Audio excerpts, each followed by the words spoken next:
ওম নমঃ শিবায়। জয় শনি মহারাজের জয়। নমস্কার দর্শক বন্ধুগণ, আমরা আজকে আলোচনা করব সিংহ রাশির জাতক-জাতিকাদের জন্য বিশেষ করে আগামী ৪৫ দিন। হিসাব করা ৪৫ দিন, কারণ শনিদেবের যে গোচর পরিবর্তন এবং রাহু সঙ্গে যে শনির অ্যাটাচমেন্ট, তাও আবার অষ্টম ঘরে শনিদেবের ঢাইয়া শুরু হয়ে যাবে। একটা একটা নেগেটিভ যোগ বলা যেতে পারে, একটা বেশ কিছু, এটা কিন্তু অনেকের ক্ষেত্রে পরিবর্তনও নিয়ে আসবে। তো ওভারঅল সিংহ রাশির জাতক-জাতিকাদের জন্য আগামী ৪৫ দিন, কারণ ৪৫ দিন পরেই মানে ১৮ই মে রাহু রাশি পরিবর্তন করবে। তার আগে শনিদেব ২৯ মার্চ আপনার রাশি থেকে অষ্টম ঘরে প্রবেশ করে যাবে। অলরেডি সেখানে শুক্র থাকবে, সূর্যও থাকবে। তো যে বিষয়টা অত্যন্ত গুরুত্বপূর্ণভাবে ঘটতে চলেছে, আপনাকে কয়েকটা ব্যাপারে বিশেষভাবে গুরুত্ব রাখতেই হবে। বেশ কিছু উন্নতি ঘটতে পারে, বেশ কিছু পরিবর্তন আপনার সঙ্গে ঘটতে পারে। তো সেটা আমরা এই ভিডিওতে ডিটেলসে আলোচনা করব। আপনারা ভিডিওটি খুব মনোযোগ সহকারে দেখবেন। আর খুবই ইম্পর্টেন্ট একটি ভিডিও ভালো লাগলে অবশ্যই লাইক কমেন্ট করে জানাবেন। সর্বপ্রথমত হচ্ছে শনিদেবের ঢাইয়া শুরু হবে। আপনাদেরকে ভিডিও শুরুতে একটা কথা অবশ্যই বলে রাখবো, অনেকের জীবনে এটার একটা প্রভাব খুব ভালো পড়বে, আবার কারো জীবনে কিন্তু এটা একটা খুব একটা নেগেটিভ প্রভাবও পড়তে পারে। এটা কারণ হচ্ছে আপনার জন্মছক খুবই গুরুত্বপূর্ণ। আপনি জন্ম হওয়ার সময় যে জন্মছক ছিল সেইখানে শনিদেবের উপস্থিতি কেমন, রাহু কেতুর উপস্থিতি কোথায় কেমন এবং শুক্রের উপস্থিতি কেমন, এটা কিন্তু অত্যন্ত গুরুত্বপূর্ণ একটা ব্যাপার। যদি সেখানে শনি খারাপ হয়, নিচস্থানীয় হয়, শত্রুঘরীয় হয়, তাহলে কিন্তু আপনার এই সময়কাল একটু চাপের হতে পারে, বা হয়তো ভালো ফল পাবেন বাট দেরি করে পাবেন। এটা একটা প্রথমেই আপনাকে এটা ক্লিয়ার হতে হবে। তো যেটা হচ্ছে কি, যারা গোপন কিছু কার্য করতে চাইছেন তাদের ক্ষেত্রে সময়কাল খুব ভালো যাবে। তবে হ্যাঁ, এই যে নেগেটিভ চিন্তাভাবনা আপনার মধ্যে অনেক বেশি ঘিরে থাকতে পারে। আপনার এমনটাও মনে হতে পারে যে আপনাকে কেউ কালা জাদু করেছে, এরকমটাও কিন্তু ভাবনা হতে পারে। কারণ শনি, রাহু, সূর্য, শুক্র, এই চারটা গ্রহ কিন্তু সেখানে থাকবেই, যার কারণেই কিন্তু আপনাকে বিশেষভাবে একটু বুঝে শুনে চলতে হবে। আর আপনি নেগেটিভ চিন্তাভাবনা থেকে দূরে থাকুন। আপনি যদি মেনে নেন নেগেটিভ, তাহলে কিন্তু আপনার সঙ্গে নেগেটিভই ঘটবে। পারিবারিক, আপনার শ্বশুরবাড়ির সম্পর্ককে একটুখানি গুরুত্ব রাখবেন, এটা আপনাদের জন্য অত্যন্ত জরুরি রয়েছে। তবে হ্যাঁ, যেটা বলছিলাম, যারা গোপন কিছু কাজ করতে চাইছেন তাদের হতে পারে, মানে যারা ডিপ রিসার্চ বা ডিপ নলেজ এরকম কিছু নেওয়ার চিন্তাভাবনা নিয়েছেন তাদের ক্ষেত্রে কিন্তু এটা পজিটিভ সময়। যারা রিসার্চ সেক্টরে রয়েছেন, জার্নালিজমে রয়েছেন, অকাল্ট সায়েন্সে রয়েছেন, তাদের ক্ষেত্রে কিন্তু সময়কাল অত্যন্ত সফলদায়ক হতে চলেছে। আপনার সেই সমস্ত জায়গায় উন্নতি থাকবেই। আপনাদের কোর্ট কাছারি, মামলা মোকদ্দমা, এই সমস্ত জায়গা থেকে কারো তো বেরিয়ে যাওয়ার সম্ভাবনা খুব ভালো, তবে কারো নতুন করে জড়িয়ে যাওয়ার একটা ব্যাপার থেকে যায়।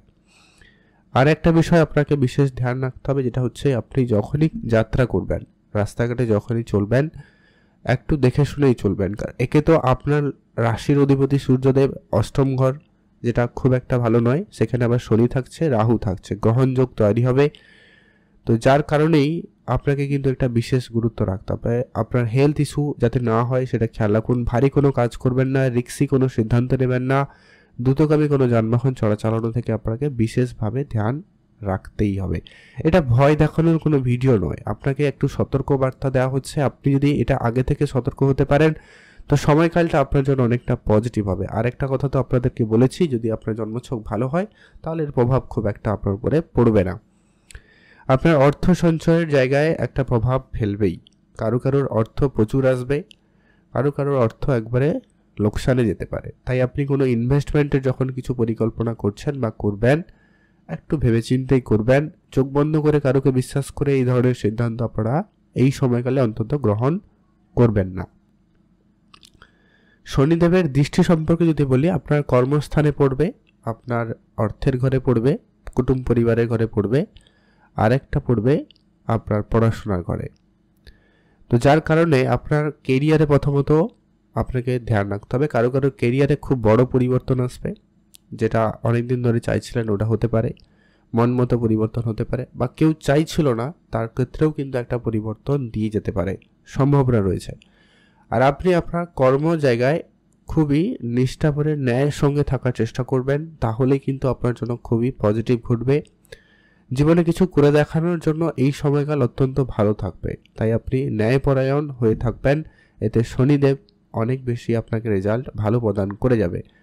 রাহু অষ্টম ঘরে ভালো হিসাবে মানা হয়, তবে সূর্যের উপস্থিতি, শনির উপস্থিতি নট গুড। তো এটা আপনাকে একটুখানি খেয়াল রাখতে হবে। আর হচ্ছে কি আপনার যেটা বললাম, কুটুম্ব পরিবার বিবাহিত সম্পর্কের একটা ব্যাপারে আপনাকে বিশেষ ধ্যান রাখতেই হবে।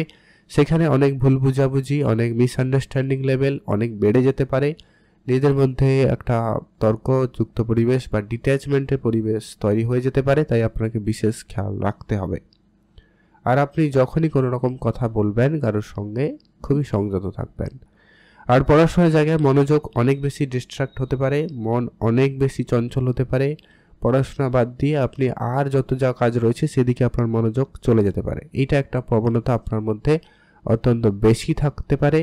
তো এটা একটু আপনাকে কন্ট্রোলে আনতেই হবে, এটা কিন্তু আপনাকে বিশেষ ধ্যান রাখা প্রয়োজন রয়েছে। আর যদি বলা যায় পজিটিভ, আপনার কর্মের ঘরে অলরেডি বৃহস্পতি দেবের উপস্থিতি রয়েছে, মার্গী অবস্থায় রয়েছে। কাজের জায়গায় পরিবর্তন কিন্তু একটা পজিটিভ পরিবর্তন থাকবে। যাদের কাজ ছিল না তাদের ক্ষেত্রে কাজ চলে আসতে পারে। আর হচ্ছে কি আপনারা দেখবেন জমি জায়গা রিলেটেড যদি আপনার কোনো কাজে বাধাপ্রাপ্তি ছিল সেগুলো ঠিকঠাক হয়ে যেতে পারে কারোর জন্য।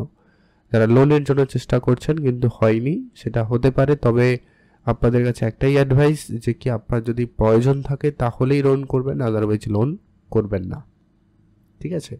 আর যেটা হচ্ছে তার পরবর্তী গুরুত্বপূর্ণ হতে চলেছে, আপনার অনেক পুরনো জিনিস ফেরত পেতে পারেন। পুরনো বন্ধুবান্ধবের সাথে দেখা হতে পারে, কিছু পুরনো কাজ আবারও আপনার সামনে আসতে পারে, পুরনো কিছু ইচ্ছা আপনার মনে আবার জাগতে পারে, যেগুলো আপনি ইচ্ছা পূর্তি করতেও পারবেন, সম্ভাবনা রয়েছে।